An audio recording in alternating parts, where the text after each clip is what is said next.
Hey Cactus friends, it's Jenny from Cookie's Cacti. As you can see, we are out here under the pergola with our Copiapoa seedlings.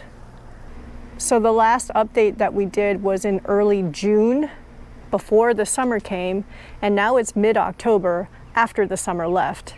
And as you can see, quite a few Copiapoa seedlings have survived this summer. If you remember last year, we experienced a huge die-off in my Copiapoa seedlings, most likely because the plants were going dormant as summer was approaching and our daytime highs and nighttime lows were very hot.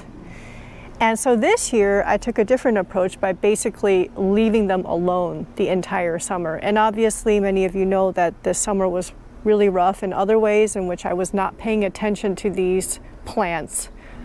Because Cookie had her last decline and she passed away. So I hadn't even been living at the house most of the summer, which means that most of these plants just got forgotten for months. And to be honest, I think that they actually thrived under that neglect. So basically this summer, I did not water these Copiapoa seedlings at all. And then what I would do is that sometimes when I came out here to water the other plants, I would come here and just mist them with the hose, but I didn't soak any of the pots. So they had been sitting out here with no supplemental water for months. And then just this past week, we got about probably 3 inches of rain in a span of about 3 days or so. And these plants are all exposed to the elements because this pergola is just covered in shade cloth. There's nothing to stop water from coming in. These plants got soaked in that rain.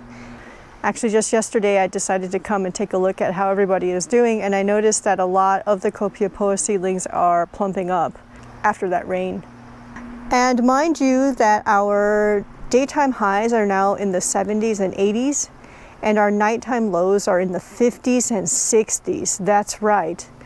During the height of the summer, we were having highs, above 110 degrees and lows in the 90s, in which I would still water the grafts, but I completely stopped watering the Copiapoa that are on their own roots. So did any of these Copiapoa seedlings die? Yes. Actually, a handful of them died, and I did not document nor take pictures of the plants that died, but I would say probably around 5 or so seedlings died. One of the Copiapoa species that I find to be the most rot prone in the summer is Copiapoa grandiflora. This one, do I have any other ones left? This one. They tend to rot really easily in the summer. I think I lost at least 2 of them. And I also lost a Copiapoa lembeckii. This is a lembeckii. This is a lembeckii. But I lost one of those as well. And I might have lost 1 or 2 more. So did all of the seedlings survive the summer? No. But did most of them survive? Yes. And did we do better than last summer? Absolutely, 100% we did a lot better. Many of you were quite perceptive in sharing that Copiapoa go dormant in the summer, and I have now living proof that that is probably true. Now, is it true for all the species? I actually don't think so, but for some of them, they definitely go dormant in the summer. These are the Copiapoa hypogea that I featured in their own video, and you can see a bunch of them are still alive. These are those seedlings' parents. Now, as the season is cooling down, I can confidently say that it is Copiapoa season in Phoenix, Arizona. A lot of these plants were starting to look really sad as the summer went on and they didn't get water. But now, after that wonderful heavy rain, they are plumping up again. So I have learned over 2 summers and many losses to just leave the Copiapoa alone over the summer. Don't water them. Sure, misting them when I water the other plants, that's okay, but otherwise leave them alone. And as they desiccate from months of heat and no water, just try to resist that urge to want to help them, because it may end up just hurting them instead. So just a quick update, a post-summer update of these Copiapoa seedlings, a mix of a whole bunch of different species. I don't know if you can see, but this Copiapoa humilis, I can't zoom with this camera. There's a flower bud sticking out. These humilis actually flower quite profusely and easily, and they were also the first to reach flowering age of all the species of Copiapoa that I grew from seed. I was looking at this grandiflora and thinking, that color looks weird. Is it dying?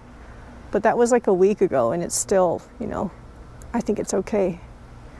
I don't trust the grandiflora. They just kind of up and die. Let's see, my oldest Copiapoa seedling, I have two of them. One of them is this guy, Copiapoa calderana lambekii. Sorry, I can't zoom on here. I'm gonna risk my fingers in reaching in here. It survived another summer. It turned 3 years old in August. This is one of my oldest. And the other oldest, oh gosh, so many spines to clear here.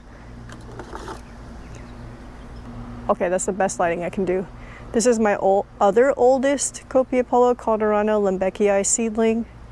The same batch as the one I just showed you a moment ago. Oh gosh, hope I get the focus right. It was also looking really sad as the summer went on because no water. And now it's all plumped up. These are my only two remaining seedlings of my first ever batch of Copiapoa seedlings. It's because of these guys of why the rest of these are here, or that I even kept trying. Ow!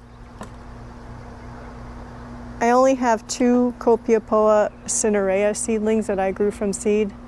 This is one of them. It's got some really nice looking farina-esque skin. It's quite small, as you can tell. It's in a revolutionary clay pot. This one I really just leave alone. Ow! Okay, I'm sacrificing my hand to try to reach in here. This is my sole Cinerea columna alba Mesa Garden seed. 10 seed pack, 6 came up, then all of them died except this one. It's the smallest seedling and it's the one that lived the longest. It's in a really small pot, and I don't know if that's what's contributing to it kind of growing taller, or it could be just a lighting issue, but it's got some farina on it too. I don't know if you can see it. Sorry if I'm not at the right focal length. I'm trying my best. Losing light here very quickly, as you can tell. Ow, ow, ow, ow. Oh. This is one of my largest Copiapoa seedlings. This is Copiapoa wagonectii, which I believe is a form of Coquinbana.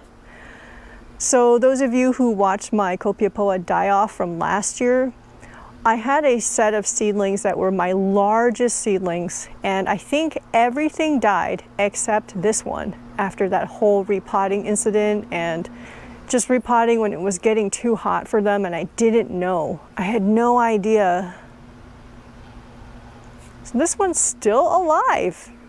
I'll take it. So as we're getting close to winter, these are going to be loving the cooler weather. So Copiapoa seem to have a growing season in the winter time in Phoenix, and then they go dormant in the summer when it's too hot. Once again, I just want to re-emphasize, is that true for all species? I can say no, I don't know. I have a feeling it's not true for all species of Copiapoa. This is Copiapoa lambekii. You see this one actually has a little pup growing out of it? I don't know what's going on. Maybe it got damaged or something. I'll take it. And some of these plants are from the Lazy Way to Grow Cactus from Seed series. And you can see they're still alive. I can't wait to see these start to show signs of growth again after another long summer. So I guess that is my lesson learned with these Copiapoa seedlings. If you're growing them in the Phoenix, Arizona area, or any area where you get really hot summers where the overnight lows are really high, probably best to hold back on watering the seedlings. And again, this is only purely anecdotal from my experience growing here. That does not necessarily mean that it will apply to you, even if you live in the same city that I do. That's the very tricky thing about growing plants, in which most of us still have to learn the hard way on what works and what doesn't work for us. This is the other Copiapoa cinerea seedling that I have. You can see how different it looks from the other one. Sorry, it's very dark here, but you see that one versus that one? That one has so much, that, what is it, dusty look on it. This one, not as much. It's got a little bit, but not as much. Interesting, huh? Same seed batch that I grew these two. The only ones that survived. And I really love this one. Still don't know what the ID is, but we've been trying to guess what the ID is. But all I know is it's pretty. All right, so just a really quick post-summer update on these Copiapoa seedlings. I really wish that Cookie could have been here for them. So everybody keep growing from seed, keep experimenting, keep noting what works, what doesn't work. When you hear advice, take it with a grain of salt. Use your best judgment on whether you think it applies to you or not. Or if you just have to go try it out and see if it's really true or not.